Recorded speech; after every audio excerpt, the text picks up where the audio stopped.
This is Marty of Marty's Diesel, and today I'm going to show you guys how to check your shear spline on your harsh trolling motor. Last night we hit a big log.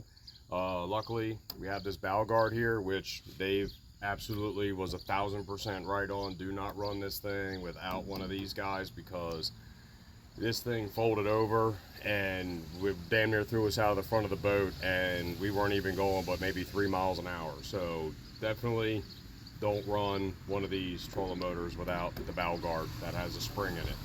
So anyway, I suspect that the shear pin inside of here, the shear sleeve, whatever it's called, is broke, because sometimes when I control the trolling motor it spins up a little bit, but other times it doesn't, and it's just it lacks all power. So there's kind of like two ways that you can take this thing apart. Technically you can just undo the 4 bolts that are right here, the 4 nuts that are right here, and take the whole cap with the little mud motor prop off of it at the same time, or you could do it individually. Right now, on the video here, I guess, well, I thought I was going to do it separately. I am.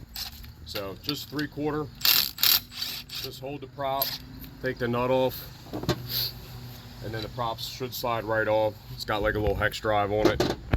Once you do that, I swap over to a chrome style socket, mainly because of the clearance on the machined edge here. If you use a impact rated socket, it actually kind of binds up on the front of that housing a little bit. I also like to take these washers off, just so I don't lose them.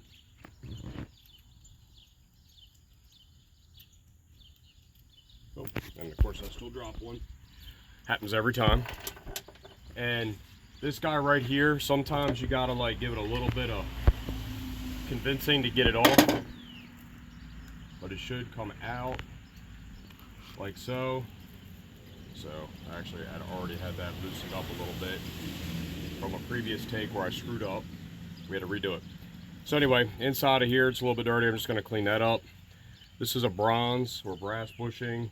You can buy that separately from Dave himself.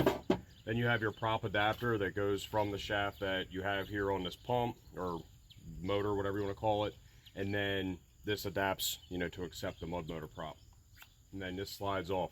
So inside of here you can see there's pieces of the blue like shear spline setup, the little plastic piece that goes in there. And if I look in here, there's a bunch of blue pieces that's from the inside of that guy. So that thing should be full of splines, and in this case it's not. It's obviously like probably only like 1 or 2 little splines in there we're actually catching, and that's probably why sometimes I would have engagement and other times I wouldn't. But no matter what, I just did not have power. So I'm gonna clean this up. I'm gonna go get the parts I need, because I pre-ordered them with Dave anyway when I bought my trolling motor, and I'm gonna put this thing back together and hopefully go back bow fishing tonight.